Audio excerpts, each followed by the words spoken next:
Se você crê no amor, você crê na transcendência. Crê, né? Você tem, pela tua esposa, Lília, você tem um amor. Isso transcende. Mais ou menos. Isso transcende a você mesmo, quer dizer, e há uma confiança, uma fidelidade, há uma fé nessa relação. Você não anda 24 horas por dia atrás dela ou manda segurança para saber o que ela fez e vice-versa, né? Agora, eu chamo isso de presença de Deus. Eu não creio, eu sou como Dostoiévski, né? Eu não creio em Jesus porque eu creio em Deus. Eu creio em Deus porque creio em Jesus. O Dostoiévski dizia, ainda que me provassem que Jesus não estava com a verdade, eu ficaria com Jesus. Eu também, né? E acho que Jesus foi tão coerente, que ele não ia blefar a respeito, sabe, dessa transcendência e dessa possibilidade de ressurreição nossa, etc. Frei Beto, é uma pergunta, ela parece primária, mas às vezes eu não tenho resposta para ela, ninguém tem, na verdade, por isso que eu queria ouvi-lo a respeito. E Vieira já perguntou algumas vezes, né? O Vieira perguntou onde estava Deus na guerra contra os holandeses. Porra, nós que somos os católicos aqui, os verdadeiros cristãos, né? Por que é que o senhor não ajudou a gente? Ali era uma pergunta política. Eu vou fazer uma pergunta na dimensão humana. Onde está Deus diante de tanta tragédia que pega crianças, pessoas inocentes? Onde está Deus quando os sauditas esmagam as crianças no Iêmen, sob o patrocínio americano, diga-se de passagem, né? Com armas americanas? E aquelas crianças estão ali, e se eu falar muito disso eu choro, porque assim, o que essa criança sabe?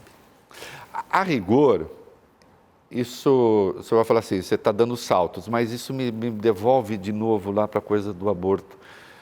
Essa criança, essa semente, Deus não está ali inteiro? Deus como um todo não está nessa parte da humanidade? Aquele poema bacana do... Vou cometer uma inconfidência. Essa sua pergunta foi feita para ele em Cuba, eu estava, pela a Leidita Guevara, filha do Che Guevara. Você se lembra disso? Lembro. Pois é, eu não creio nesse Deus intervencionista. Deus é pai, mas não é paternalista.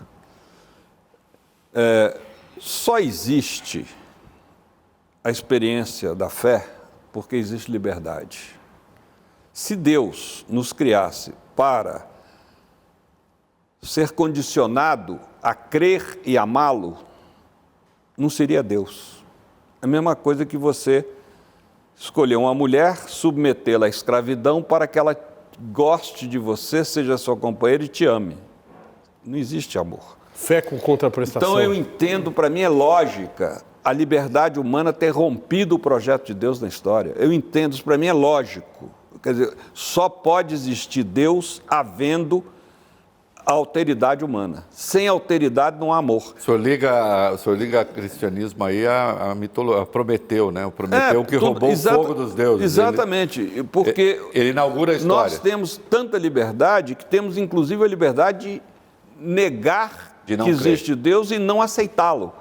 Temos inclusive essa liberdade. E até aí, do meu ponto de vista cristão, não tem nenhum problema. O problema é o amor. O que você não pode negar é o amor. Aí sim. Aí você se condena. Eu não acredito em inferno, né? Não acredito em inferno. Mas você se condena. Uma pessoa totalmente egocentrada não pode ser uma pessoa feliz. Se condena a quê? Se condena a não ser feliz, ao direito à felicidade. E a fazer os outros muito infelizes, né? Você vê que o país mais rico do mundo, porque acredita que a felicidade é o resultado da soma de prazeres, é o país maior consumidor de drogas do mundo, que são os Estados Unidos.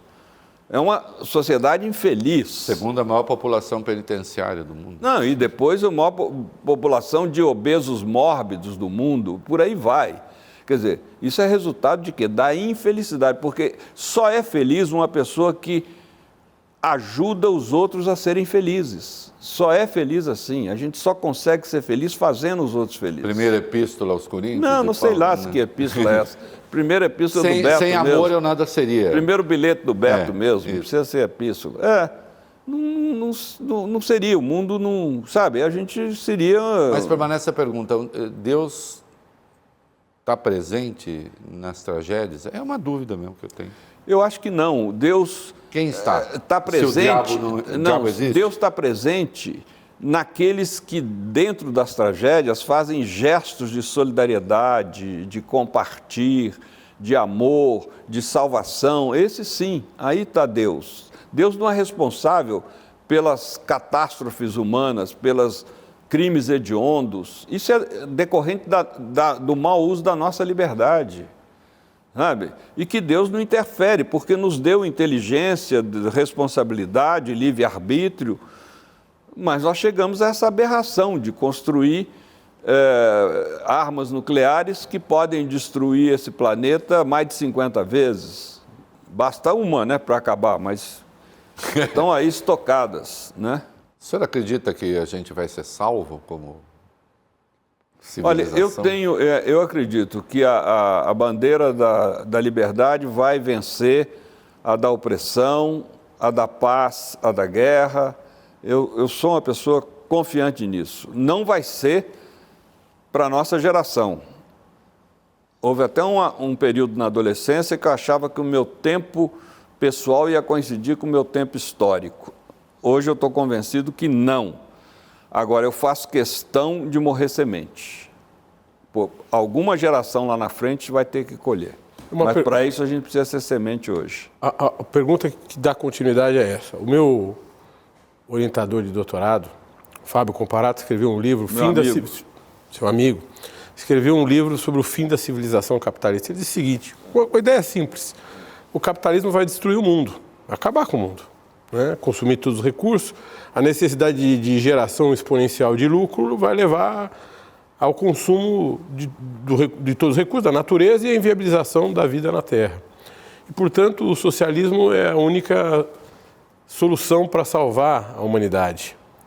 E ele é uma consequência lógica do nosso instinto de sobrevivência. Você acredita nisso?